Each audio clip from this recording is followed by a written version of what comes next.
سو مت تو دیکھ کہیں بھی جا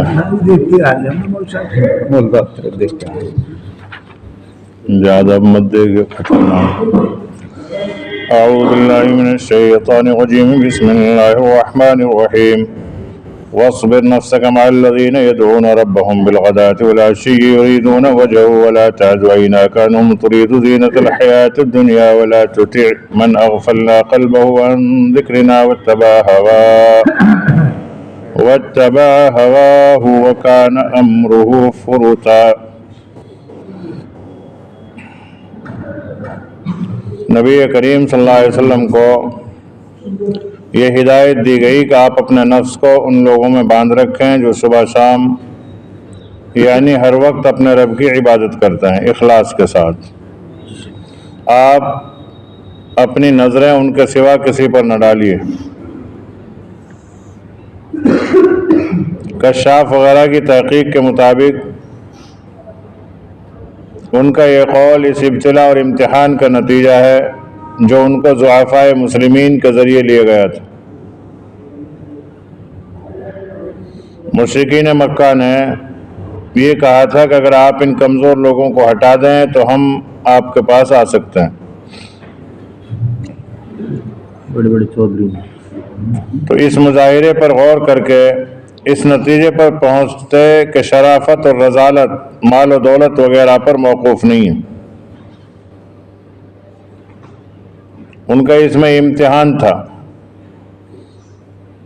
یعنی قدرت کے ان مظاہر پر غور نہیں کیا انہوں نے کہ ہمارے پاس مال ہے، دولت ہے، سب کچھ ہے، لیکن پھر ہم آج اتنے کمزور ہیں کہ ہم خود اپنی مضبوطی کو اپنے آپ کرنا چاہ رہے ہیں، اور جن کو ہم کمزور سمجھتے تھے وہ آگے نکل گئے. اس کا مدار اخلاق اور اعمال پر ہے، اور وہ اللہ رب العالمین پر الٹا الزام لگانے لگے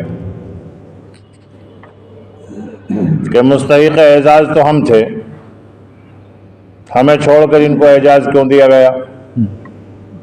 حق تعالی شانہ نے اس کے جواب میں پھر ان کو اصل حقیقت کی طرف اس جملے سے متوجہ فرمایا، الیس اللہ باعلم بالشاکرین. یعنی اللہ تبارک و تعالی خوب جانتے ہیں کہ کون لوگ حق شناس ہیں اور شکر گزار ہیں.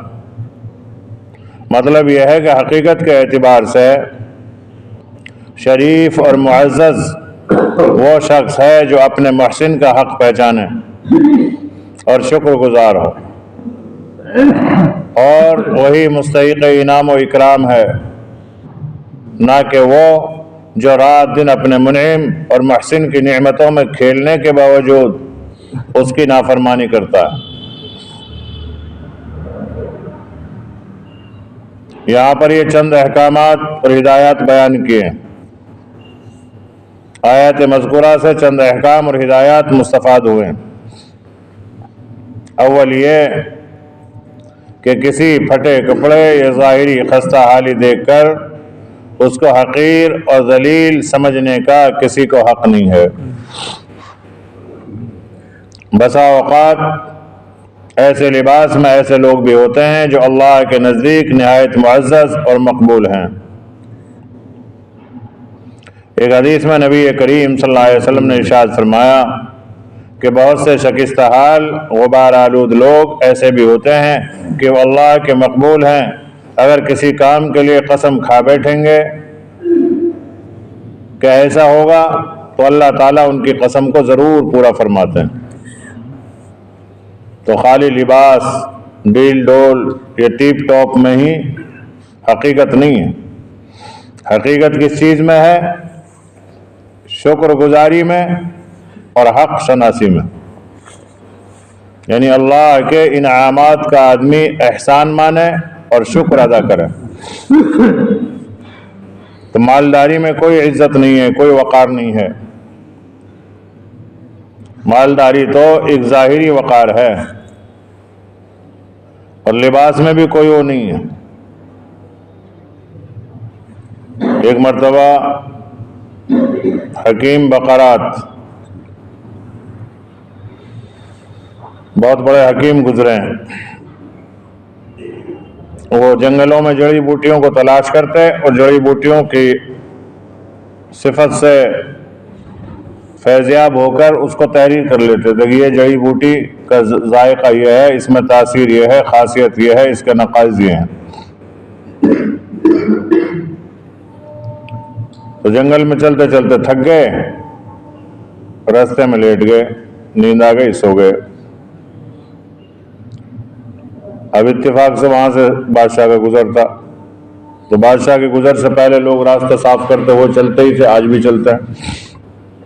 تو ایک آدمی ہلکارا آگے سے آیا، گھر جاؤ، بادشاہ سلامت آ رہے ہیں، ان کو اٹھا کے بٹھا دیا اور آگے چلتا بنا، وہ پھر لیٹ گا۔ تو جس آدمی کو غفلت کی نیند ہو، کوئی اٹھاوے، کوئی بیٹھے، کچھ بھی کرے، پھر لیٹ گا۔ پھر جب بادشاہ کی سواری آئی تو بادشاہ کو بڑا غصہ آیا کہ ہمارے راستے میں لیٹا ہوا، ہماری اتنی توہین۔ بادشاہ اترا اور اترنے کے بعد میں اس میں ٹھوکر ماری۔ اور یہ عام دستور ہے، جب آدمی کوئی سویا ہوا ہوتا ہے نا، اسے جب کوئی جگاتا ہے تو جھکنے کو من نہیں کرتا جگانے والے کا، کیونکہ جھکے گا تب جگائے گا۔ پھر کیا کریں لوگ؟ پیر سے ٹٹولیں اسے، کوئی دیکھ تو نہ رہا تو پیر ہلکا سے لگاویں، کوئی دیکھ رہا ہو تو جھک جاویں ادبن۔ یہ ہر ایک کا مزاج ہے۔ یہ آپ بھی کبھی دیکھ لینا، کسی کو لیٹے ہو نیچے لیٹ رہا ہو، کوئی اسے اٹھاؤ گے تو پیر ہی چلے گا سب سے پہلے، ہاتھ تو بعد میں چلے۔ کوئی ادب احترام میں زیادہ اخلاق والا ہو چلا دیا ہاتھ، نہیں تو پیر لگاؤں۔ جبکہ سوئے ہوئے کو اٹھانے کا ادب یہ ہے کہ اس کا پیر دباؤ، پنڈ لیا، جیسے پیر دباتے ہیں نا، ہاتھ پیر دباؤ ایسے، یا انگوٹھا ہلا اس کا ذرا سا، اور اس حساب سے کہ ایک دم چونکے نہیں ہو، گھبرائے نہیں، ادب سے۔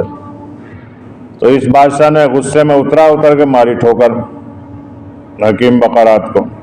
تو حکیم بقرات نے آنکھ کھولی اور کھول کے دیکھتا رہا اسے لیٹا لیٹا۔ انہوں نے کہا بھائی اٹھتا نہیں، کون ہے تو؟ کیا دیکھ رہا؟ میں یہ دیکھ رہا ہوں یہ جانور ہے کون سا۔ بادشاہ کو کہہ رہا حکیم بقرات کہ میں یہ دیکھ رہا ہوں کون سا جانور ہے جو ٹھوکریں مار رہا مجھے۔ انہوں نے کہا اچھا پہچانتے نہیں؟ دیکھ میرا لباس۔ کیا ہے؟ دیکھ یہ شاہی لباس ہے۔ پھر یہ تو لباس کا کمال ہے، تیرا کیا کمال ہے اس میں؟ دیکھ میرے سر پہ تاج ہے، شاہی تاج، پہچان نہیں رہا؟ تو یہ تاج کا کمال ہے، تیرا اپنا کیا کمال ہے اس میں؟ یہ لباس کا تاج کا کمال مت دکھا، میں تو یہ پہچان رہا ہوں یہ جانور ہے کون سا جو ٹھوکریں مار رہا ہے انسان کو۔ تو اپنا جوہر دکھا کوئی۔ تو بادشاہ کہتا ہے کہ میرے دل کو ایسی لگی وہ بات کہ فوراً اخلاق سیکھتا چلا گیا کہ واقعی وہ تو لباس کا کمال ہے، میرا کیا کمال؟ اس لباس کو تو کسی گھوڑے پہ ڈال دو، اس لباس کو تو کسی بھی جاہل سے جاہل کو پہنا دو، اس تاج کو تو کسی کے بھی سر پہ رکھ دو، وہی بادشاہ بن جائے گا جس کے سر پہ وہ تاج ہوگا۔ جیسے آج کل ہے جمہوریت کی تعداد دکھاؤ، گدھا گھوڑا مشٹنڈا کوارا کباٹا کیسے بٹھا دو، چاہے حکومت کے اس پہ نظام کے ساتھ تعداد ہے ان کی، لیکن اس کا اپنا کوئی جوہر نہیں، اس میں کوئی کمال نہیں اس کا۔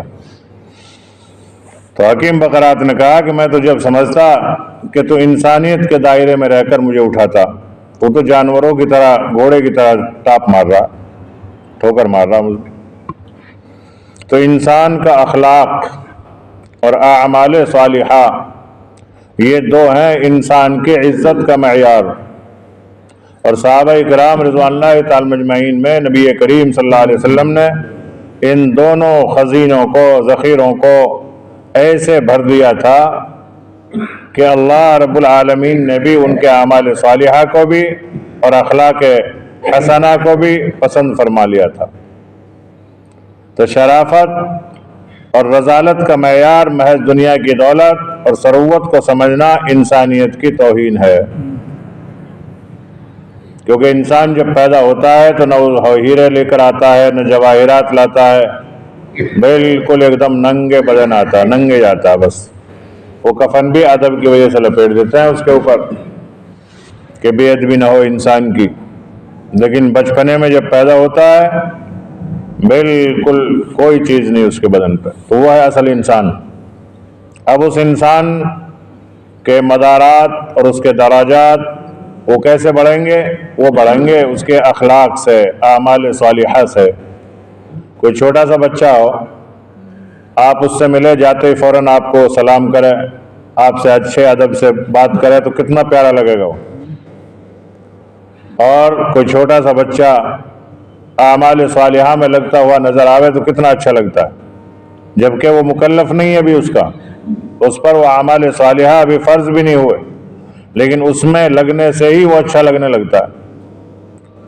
تو شرافت اور رذالت کا معیار دنیا کی دولت اور ثروت کو سمجھنا انسانیت کی توہین ہے.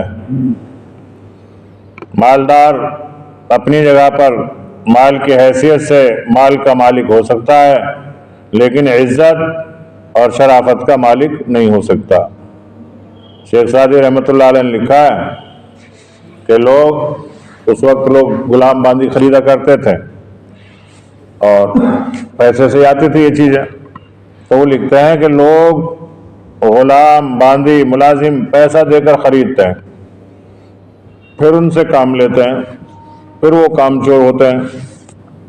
اتنا پیسہ اگر اپنے اعزاء اقربا پر خرچ کیا جائے تو سارے لوگ غلام بن جائیں، تو ہے بھی حقیقت. تیسرا یہ کہ کسی قوم کے مصلح اور مبلغ کے لیے اگرچہ تبلیغ عام ضروری ہے، جس میں موافق، مخالف، ماننے والے، نہ ماننے والے سب مخاطب ہوں، لیکن ان لوگوں کا حق مقدم ہے جو اس کی تعلیمات کو اپنا کر اس پر چل رہے ہوں. دوسروں کی خاطر ان کو مؤخر کرنا یا نظر انداز کرنا جائز نہیں ہے. مثلا غیر مسلموں کی تبلیغ کے لیے ناواقف مسلمانوں کی تعلیم اور اصلاح کو پیچھے کر دینا یہ جائز نہیں ہے. یہاں یہ بتلا دیا کہ دعوت و تبلیغ کرنی تو سب کے لیے ہمیں، مخالف ہے اس کے لیے بھی کرنی ہے، جو ماننے والا اس کے لیے بھی کرنی ہے، نہ ماننے والے کے لیے بھی کرنی ہے، لیکن جن کا حق پہلے ہے ان پہ توجہ زیادہ دینی ہے. اس وقت سب سے پہلا حق کہاں سے شروع ہوتا ہے؟ دعوت و تبلیغ کا. اپنی ذات سے شروع کریں. اپنی ذات بھی تو ایمان والی ہے، پھر اپنا گھرانہ، گھر کے وہ افراد جن کی گرمی سردی دیکھ بھال سب میں ہم لگے ہوئے ہیں، وہ ہیں مقدم، اور اس کے ساتھ ساتھ پھر مسلم برادری. دعوت غیر مسلموں کو بھی دینی ہے، لیکن اصل ان کو سامنے رکھنا ہے. اب ایک آدمی غیر مسلموں کو دعوت دیتا پھر رہا ہے، خود نماز بھی نہیں آتی. ایک آدمی غیر مسلموں کو مسلمان بنانے کی فکر میں لگا ہوا ہے اور گھر میں ساری بے دینی ہے، تو اس کی تبلیغ حق نہیں ہے. تبلیغ تو اپنی جگہ صحیح ہے، لیکن اس کا یہ دینے کا انداز یہ حق نہیں ہے. اور یہ تو پرانی کہاوت ہے، اندھا باٹے ریوڑی اپنے اپنوں کو دے. جب اندھائی اتنی عقل رکھتا ہے، اتنی سمجھ رکھتا ہے، جسے دکھتا بھی نہیں، وہ اپنے اپنوں کو بلا بلا کے دیتا ہے، تو دعوت اندھے کی ریوڑی سے بھی کمزور ہے کیا؟ اور داعی کیا اندھے سے بھی زیادہ اندھا ہے؟ نہیں ہو سکتا. جب اندھا اپنے اپنوں کو ریوڑی بانٹ سکتا ہے تو ایمان والا تو ایمان والے کو دعوت دے. کس کی؟ اعمال صالحہ کی، اخلاق حسنہ کی. کوئی کہ صاحب ایمان والے کو کیا دعوت دینا، وہ تو ایمان میں ہی ہے. ایمان والے کو دعوت دینی ہے اعمال کی، اور اعمال والے کو دعوت دینی ہے اعمال کی رغبت کی، اور غیر ایمان والے کو دعوت دینی ہے ایمان کی. یہ طریقہ ہے. لیکن ہم لوگ کیا کرتے ہیں نا، یہ تو ٹھیک ہے، تو ساتھی اس کو کیا دعوت دیں. اب اس کو دعوت یہ دو کہ 3 دن نہیں لگ رہے، آپ کے 3 دن کب لگیں گے؟ جس کے 3 دن لگ رہے ہیں اس کو دعوت دو، اب 10 دن ہر مہینے میں آپ کے کب لگیں گے؟ جس کے 10 دن لگ رہے ہیں اس کو دعوت دو کہ ہر مہینے میں 15 دن کب سے دے گا. اور پھر سال کے چلہ چل رہا ہے تو 3 چلے سال کے کب سے لگیں گے آپ کے؟ سال کے 3 چلے ترتیب سے دے رہا ہے تو پھر اب ترتیب بڑوں کی یہ ہے کہ سال میں 6 مہینے اپنے لیے، 6 مہینے دعوت و تبلیغ کے لیے. اب وہ کب لگیں گے آپ کے؟ یہ ہے ترتیب اس کی اعمال کی۔ اللہ تعالیٰ بھی تو ایسے ہی کرتا ہے، صبح فجر میں اٹھا کے بس 4 پڑھ لو، پڑھ لیجیے 4، اب جوہر میں آ گئے اب 12 پڑھ لو، پہلے 4 پڑھوا دی اب 12 پڑھوا رہا، اس کے بعد عصر میں کام دھام میں کچھ تھکے ہوئے سے ہو گئے تم، چلو اب 8 ہی پڑھ لو بس، زیادہ نہیں۔ پھر اس کے بعد میں مغرب میں اب تم نے کھانا وانا کھایا ہوگا یا پکایا ہوگا، وقت کم ہوگا، چلو 7 سے گزارا کر لو، اب سب سے فارغ ہو گئے اب آ جاؤ ادھر، اب 17 پہ آ جاؤ۔ ہاں یہ ترتیب اللہ کی طرف سے کہ بندے کی رعایت رکھتے ہوئے صبح صبح اٹھتے ہی اگر 17 ہوتی نا فجر میں تو 17 بھی نمازی نہ دیکھتے شاید، ابھی 4 ہی تو کھٹ سے پڑھ لیں، 2 4 گھر پہ پڑھ لیا، 2 یہاں آ کے پڑھ لے، ہو گیا کام۔ اور پھر بیٹھے بیٹھے تعلیم سن لو، تفسیر سن لو، چائے پی کے اشراق پڑھ لو، حج عمرے کا ثواب مل گیا دراز وقت میں۔ تو تیسرا ہے کہ کسی قوم کے مصلح اور مبلغ کے لیے اگرچہ تبلیغ عام بھی ضروری ہے جس میں موافق مخالف ماننے نہ ماننے والے سب مخاطب ہوں، لیکن ان لوگوں کا حق پہلے ہے جو اس کی تعلیمات کو اپنا کر اس پر چل رہے ہوں، دوسروں کی خاطر ان کو مؤخر کرنا یا نظر انداز کرنا جائز نہیں ہے۔ اپنا محلہ بددینی میں اور ہمارے سفر بیرونی میں، اپنے گھر کے اندر بددینی اور دوسروں کی فکر، یہ جائز نہیں ہے کام۔ مثلا غیر مسلموں کی تبلیغ کے لیے ناواقف مسلمانوں کی تعلیم اور اصلاح کو مؤخر نہیں کرنا چاہیے۔ بہت سے لوگ بہت سے ایمان والوں کو چھوڑ دیں گے، یہ بریلوی ہمیں نہیں دیکھنا، کیونکہ وہاں بھی کوئی پوچھ نہیں ہوگی اس بات کی کون دیوبندی کون بریلی، وہاں تو یہ پوچھ ہوگی محمدی کون ہے، ادھر آ جاؤ۔ جس نے نبی کریم صلی اللہ علیہ وسلم کی سنتوں پہ عمل کیا ہے وہ ادھر مقبول ہے اللہ کے ہاں۔ اس نے چاہے دیوبند خواب میں بھی نہ دیکھا ہو، بریلی چاہے اس نے عرس میں بھی نہ دیکھی ہو، کوئی وہ نہیں ہے چھانٹ، وہاں تو طریقہ محمدی کی چھانٹ ہے۔ یہ تو خالی یہاں پر لوگوں نے کچھ نے ڈھونگ ڈھکوسلے بنا لیے، کچھ نے اپنے بچاؤ کے لیے بنا لیے، اور ان کی شریعت میں کوئی حقیقت نہیں ہے کہ آدمی شریعت کو چھوڑ کر انہی رسم و رواج پہ لگ جائے، یہ بھی جائز نہیں۔ اگر کوئی دیوبندی غلط کام کر رہا تھا، ہم تو دیوبندی ہم تو یہ کریں گے وہ بھی کر رہے ہیں، یہ کرنا جائز نہیں۔ کتنا ہی بڑا دیوبندی کہے اپنا آپ کو، جو طریقہ نبوی صلی اللہ علیہ وسلم سے ہٹے گا وہ دیوبندی ہو ہی نہیں سکتا۔ تو ایسا نظر انداز نہیں کرنا چاہیے ہمیں کسی بھی ایمان والے کو۔ جس نے بھی کلمہ طیبہ لا الہ الا اللہ محمد رسول اللہ صلی اللہ علیہ وسلم پڑھ لیا وہ مومن ہے، وہ بھائی ہے ہمارا، وہ کسی بھی عقیدے میں کسی بھی فرقے میں۔ ایک مرتبہ صحابہ کرام نے چھاپا مارا ایک جگہ پہ، اب جب ان پہ چھاپا پڑا اب وہ کہہ رہے ہیں ہم تو مسلمان ہیں لا الہ الا اللہ، ایک صحابی نے ماری تلوار کھینچ کے، اچھا اب ڈر کی وجہ سے کلمہ پڑھ رہا۔ پھر یہ حضور صلی اللہ علیہ وسلم تک پہنچی کارگزاری، تو اللہ کے رسول صلی اللہ علیہ وسلم بڑے غصہ ہوئے اور فرمایا تو نے اس کا دل جھانک کے دیکھ لیا تھا کیا کہ وہ ڈر کی وجہ سے لا رہا تھا ایمان؟ یعنی اس مارنے والے پہ بڑے ناراض ہوا افسوس کہ جب وہ زبان سے کلمہ پڑھ رہا تھا تو کیا تو نے اس کے دل کو جھانک کے دیکھا تھا؟ جب وہ کلمہ پڑھ رہا تو مومن ہے، اس کا عمل کوئی بھی ہے، چاہے عمل کا حساب و کتاب اس سے اللہ خود کرے گا، لیکن تجھے حق نہیں ہے اسے کافر کہنے کا یا مارنے کا یا ستانے کا۔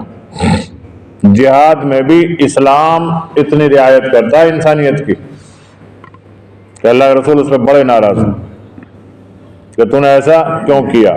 کہ یا رسول اللہ وہ تو ڈر کی وجہ سے کہہ رہا، تو اچھا تو نے دل دیکھ لیا اس کا جھانک کے، تو عالم الغیب ہے تجھے پتا تھا، ڈانٹا اس کو نبی کریم صلی اللہ علیہ وسلم۔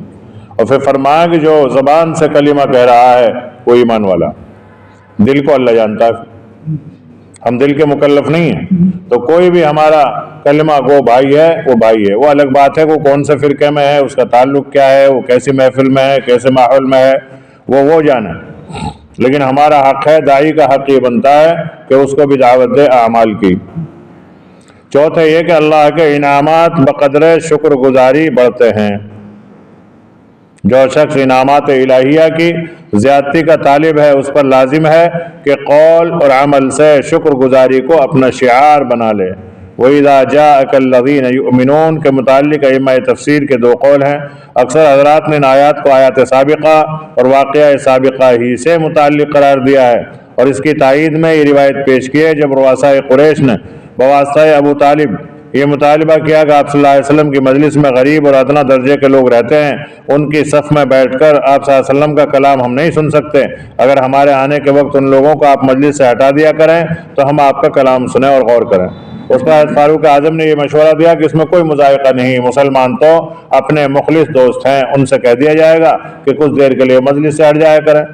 ممکن ہے کہ اس طرح یہ رؤسائے قریش اللہ کا کلام سنیں اور مسلمان ہو جائیں، لیکن آیات سابقہ میں اس مشورہ کے خلاف یہ حکم نازل ہوا کہ ایسا ہرگز نہ کیا جائے، ایسا کرنا ظلم اور بے انصافی ہے۔ اس حکم کے نازل ہونے پر حضرت فاروق اعظم رضی اللہ تعالیٰ کو اپنی رائے اور مشورے کی غلطی واضح ہوئی اور ڈرے کہ اللہ تعالیٰ کی مرضی کے خلاف رائے دے کر گنہگار ہو گیا۔ اس کی معذرت پیش کرنے کے لیے حاضر ہوئے، اس پر آیت متذکرہ ان کی تسلی کے لیے نازل ہوئی، جن کا خلاصہ یہ ہے کہ آپ صلی اللہ علیہ وسلم ان لوگوں کو گزشتہ غلطی پر مواخذہ نہ ہونے سے مطمئن فرما دیں، بلکہ صرف یہی نہیں کہ اس غلطی پر کوئی مواخذہ نہیں ہوگا، بلکہ ارحم الراحمین کی بے شمار نعمتوں کا وعدہ بھی سنا دیں، اور بارگاہ ارحم الراحمین کا یہ قانون ان کو بتلا دیں کہ جب بھی کوئی مسلمان جہالت سے کوئی برا کام کر بیٹھے اور پھر اپنی غلطی پر متنبہ ہو کر اس سے توبہ کر لے اور آئندہ کے لیے اپنے عمل درست کر لے تو اللہ تبارک و تعالی اس کے پچھلے گناہوں کو معاف فرما دیں گے اور آئندہ اپنی دنیاوی اور اخروی نعمتوں سے بھی اس کو محروم نہ فرمائیں گے۔ اس تشریح کے مطابق یہ آیت اس خاص واقعہ میں نازل ہوئی جس کا بیان پچھلے آیتوں میں ہو چکا، اور بعض حضرات مفسرین نے ان آیات کے مضمون کو ایک مستقل ہدایت نامہ کی حیثیت سے بیان کیا ہے، جو ان لوگوں سے متعلق ہے جن سے کوئی گناہ سرزد ہو گیا، پھر ندامت ہوئی، توبہ کر کے اپنے عمل کو درست کر لیا۔ اور اگر غور کیا جائے تو ان دونوں اقوال میں کوئی تعارض بھی نہیں، کیونکہ اس پر سب کا اتفاق ہے کہ قرآن مجید کا کوئی حکم جو کسی خاص واقعہ میں نازل ہوا ہو، اگر اس کے الفاظ اور مضمون عام ہیں تو وہ صرف اسی واقعہ کے لیے مخصوص نہیں ہوتا بلکہ ایک عام حکم کی حیثیت رکھتا ہے۔ اس لیے اگر بالفرض آیات مذکورہ کا نزول اسی واقعہ مذکورہ میں ہوا ہو تب بھی یہ حکم ایک عام ضابطے کی حیثیت رکھتا ہے جو ہر اس گنہگار کو شامل ہے جس کو گناہ کے بعد بھی اپنی غلطی پر تنبہ ہوا ہو اور نادم ہو کر اس نے اپنے آئندہ عمل کو درست کر لیا۔ اب دیکھیے مخلص آدمی کا عمل کتنا براہ راست اللہ تک پہنچتا ہے، یعنی دین کے سارے امور اللہ رب العالمین سے براہ راست متعلق ہیں۔ کوئی بھی عمل دیندار کرتا ہے اللہ اسے کتنے سکون سے اطمینان سے ہو بہو سنتے ہیں اور سننے کے بعد پھر اس کا جواب بھی دیتے ہیں۔ ابھی حضرت عمر رضی اللہ تعالیٰ نے رائے دنیا میں ہی تو دی تھی، اللہ رسول صلی اللہ علیہ وسلم مجلس میں رائے دی اور آسمان سے فوراً آیت نازل ہو گئی کہ تمہاری رائے صحیح نہیں ہے، یعنی رائے کے تو خلاف آیت نہیں تھی لیکن جو اس وقت کا معاملہ تھا اس کو اللہ تعالیٰ نے وضاحت سے بیان کر دیا۔ اب اس پہ عمر ڈرے، اب جب وہ ڈرے تو اس ڈر کو بھی اللہ نے ذکر کر دیا، یعنی اللہ تبارک و تعالیٰ نے عمر کے ڈرنے کی کیفیت کو بھی واضح فرما دیا۔ پہچاننا تو الگ چیز ہے، اللہ تو سب جانتا پہچانتا ہی، لیکن فوراً جبرائیل علیہ السلام کو بھیج دیا کہ جاؤ ان سے کہہ دو خوف نہ کریں، ڈرے نہیں، غلطی ہوتی ہیں اور غلطی جب ہو جائے پھر اس کا آدمی ندامت کر لے تو اسی کو توبہ کہتے ہیں۔ جاؤ ہم نے ان کی توبہ بھی قبول کر لی اور اب ان کی غلطی پر توبہ قبول کرنے کے بعد میں ہم کوئی سزا بھی نہیں دیں گے۔ کیوں نہیں دیں گے؟ اس لیے کہ ہم ارحم الراحمین ہیں، ہم تو ان کے اوپر اور رحم فرمائیں گے۔ یعنی اللہ تبارک و تعالیٰ کیسے اپنے ایمان والے کے ذرے ذرہ کو، تخیلات کو، تنظرات کو، سب کو کس طریقے سے سن رہا ہے۔ اور ایک بندہ ہے اللہ کی پکار کوئی نہیں سن رہا، اللہ کوئی نہیں پکار رہا، غیروں کو پکار رہا، غیروں کی طرف متوجہ ہو رہا ہے اور یہ دیکھ نہیں رہا کہ میرا رب میری ہاتھ پیر کی حرکتیں تو بعد کی بات ہے، دل کے تخیلات کو بھی میرے کو سن رہا ہے اور سننے کے بعد اس کا تسلی بخش جواب بھی دے رہا ہے۔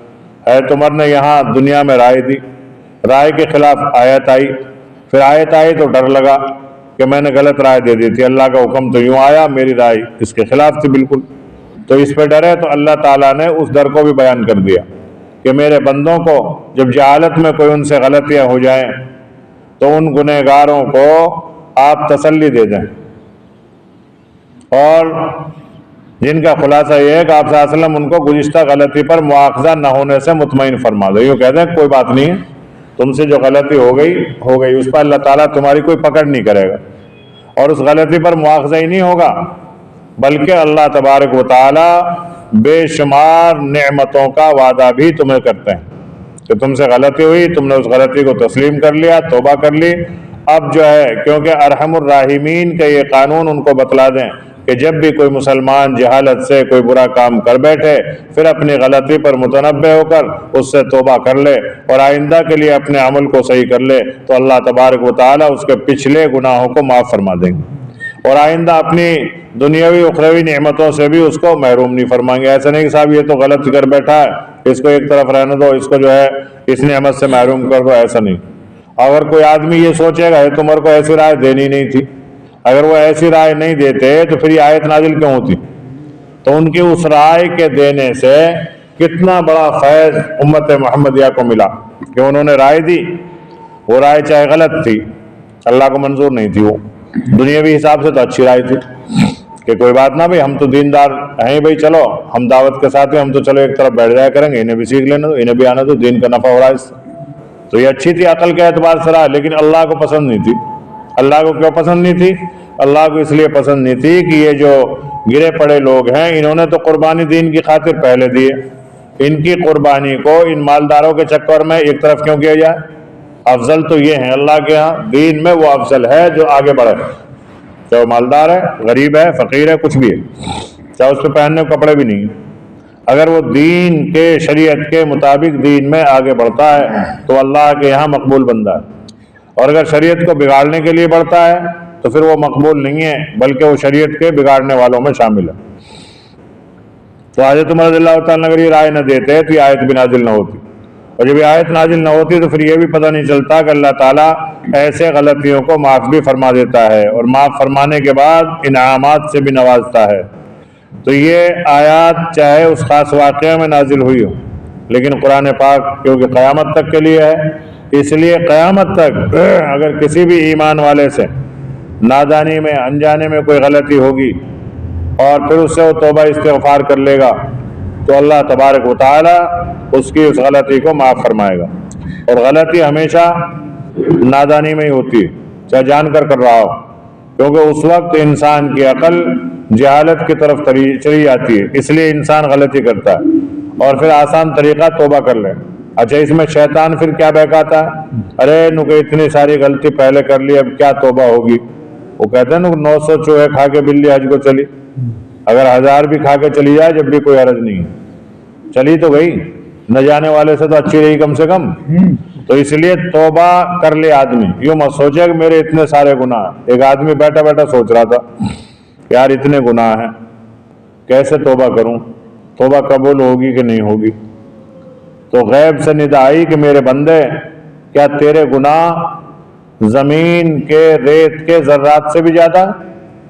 کیا تیرے گناہ سمندر کے جھاگوں سے بھی زیادہ؟ میں ان جھاگوں کا بنانے والا ہوں.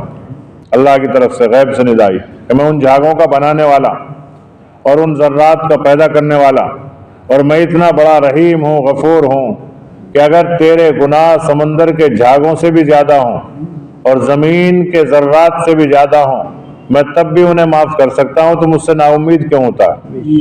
فوراً اللہ نے توبہ اس کی قبول فرما لی. تو اس لیے کبھی بھی کوئی غلطی ہو جائے آدمی یہ سوچے ہی مت کہ اتنے تو گناہ کر لیے اب کیا قبول ہوگی، نہیں. اگر اس سے مانگیں، استغفار کریں، توبہ کریں، اور توبہ استغفار میں سیدھا سا اصول یہ ہے جس برائی سے ہم توبہ کر رہے ہیں اس وقت اس برائی کو چھوڑا ہوا ہو اور اس پر ندامت ہو، دل میں شرمندگی ہو اور آئندہ اس کام کے نہ کرنے کا عہد ہو، تب توبہ قبول ہو جاتی ہے. اور ویسے ہی خالی لفظی توبہ توبہ توبہ ایسے نہیں ہوتی، یہ تو خالی اپنے نفس کو دھوکہ دینا. کوئی آدمی کہے کہ میں نے چائے پی لی، چائے پی لی، چائے پی لی، ایسے تھوڑی پی لی، اس کے لیے تو پینا پڑے گا تب جا کر چائے پی لی ہو گیا. اب یہ تو اور الٹا جھوٹ ہو گیا کہ توبہ توبہ توبہ، یہ تو اور الٹا جھوٹ ہے اپنی ذات کے اوپر کہ توبہ کر نہیں رہا اور توبہ کہہ رہا. توبہ کا اصول تو صرف یہی ہے کہ جس گناہ سے توبہ کر رہا ہے اس پر ندامت بھی ہو، جس وقت کر رہا ہے اس وقت اس گناہ کو چھوڑا ہوا ہو اور آئندہ اس گناہ کے نہ کرنے کا ارادہ بھی مکمل ہو. اب پھر اتفاق سے ہو گئی غلطی، یعنی آج توبہ کی تھی، اللہ نے پچھلے گناہ معاف کر دیے اس توبہ سے، اب پھر کل کو پھر ہو گئی غلطی اتفاق سے، پھر کرو توبہ، پھر ہو گئی پھر کرو توبہ۔ کیوں؟ اس لیے کہ بغیر توبہ کے مرنے سے توبہ کر کے مرنا بہتر ہے۔ جانا تو اللہ کے پاس ہے، توبہ سے جاؤ یا بغیر توبہ سے جاؤ، بندہ جانا وہیں پر ہے۔ وَإِلَيْهِ تُرْجَعُونَ، اسی کی طرف لوٹنا سب کو، کوئی بچاؤ اس سے اور ہے بھی تو نہیں کہیں۔ جیسے اس حاجی کا ہے نا، اس نے کتنے سالوں سے جب احرام باندھتا تو وہ کہتا لبیک اللہم لبیک، حاضر ہوں میں اللہ تیرے دربار میں حاضر ہوں، تو اوپر سے نجات لا لبیک، تیری حاضری قبول نہیں ہے، اور اسے بہت سال ہو گئے ایسے کہتے کہتے۔ ایک دن اس نے یہ پھر احرام باندھا 1 سال، پھر اس نے لبیک کہا، پھر آواز آئی لا لبیک، تو پھر ایک پڑوس میں کوئی نوجوان تھا، اس نے بھی وہ آواز سن لی، اس نے کہا بڑے میاں کچھ سنا؟ نو کیا سنا؟ نو تم نے جب لبیک کہا تھا نا، آسمان سے غیب سے ندا آئی تھی لا لبیک، نو تم نے بھی سنی؟ نو ہاں سنی۔ نو میں تو بہت دن سے سن رہا ہوں، یہ بڑے بزرگ نے کہا کہ میں تو بہت دن سے سن رہا ہوں۔ تو پھر اس نوجوان نے کہا کہ پھر جب اتنے دن سے سن رہے ہو لا لبیک، تیری لبیک قبول نہیں ہے، پھر آتے کیوں یہاں، کیوں لبیک کہتے ہو؟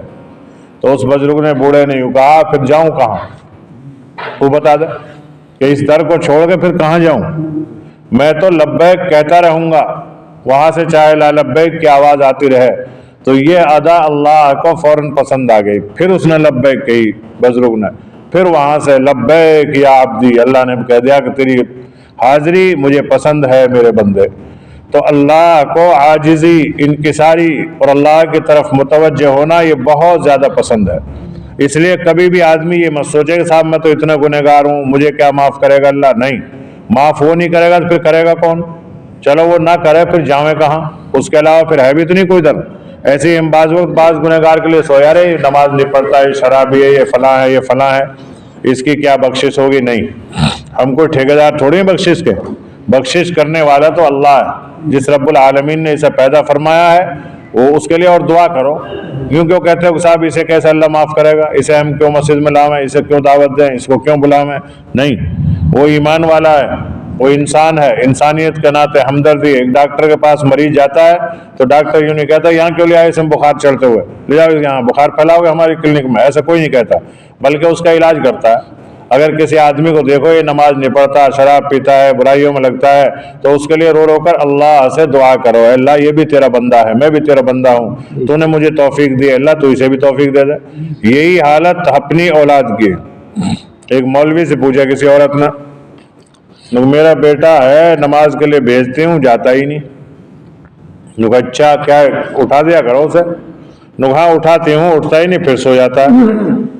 تمہیں اٹھانا ہی نہیں آتا۔ پھر کیسے اٹھاؤں؟ تب مولوی نے بتایا، تو یہ بتا اگر خدا نخواستہ تیرے گھر میں آگ لگ جائے اور تیرا نوجوان بچہ اس میں سو رہا ہو اور تو اسے اٹھاوے نہ اٹھے، پھر کیا کرے گی؟ پیر پکڑ کے کھینچ کے باہر پھینک دوں گی۔ ایسے کر لیا کر، جہنم کی آگ سے اگر بچانا ہے۔ تو ہم لوگوں کے سامنے بھی یہ عذر ہوتا ہے کہ ہم اٹھا کے ہمیں اٹھے ہی نہ، کیوں نہ اٹھا؟ ایک ایک بالٹی پانی ڈال دو تو کیسے نہ اٹھا؟ پیر پکڑ کے مت کھینچو چلو، لیکن ایک جگ بالٹی ایک بالٹی پانی ڈال ہی سکو، اور اٹھانے کے لیے ایک آدھ بار ڈالو، دوبارہ وہ اپنا آپ اٹھ جائیں گے۔ پھر ہم اٹھاتے کہاں؟ ہم تو ادب احترام، نماز سے زیادہ احترام اولاد کا کریں۔ ارے نکو اٹھ جا، ہاں نکو اٹھ رہا ہوں، نکو ارے نہ اٹھے سرو چل جٹ، یہ سوچ کے ہم چلے آئے مسجد میں، اب وہ رہ جا بیچارہ محروم۔ اگر خدا نہ خواستہ ہمارے گھر میں آگ لگ جائے، ہمارے بچے اندر ہو، تو ہم کیا کریں گے؟ انہیں پیر پکڑ پکڑ کھینچیں گے، آگ سے بچائیں گے۔ اور جبکہ جہنم کی آخرت کی آگ اس آگ سے زیادہ خطرناک ہے۔ اللہ تعالی ہم سب کو عمل کی توفیق عطا فرمائے، اخلاص اور للہیت نصیب فرمائے۔ سبحان اللہ و بحمدہ، سبحانک اللہم و بحمدک، نشہد ان لا الہ الا انت، نستغفرک و نتوب الیک۔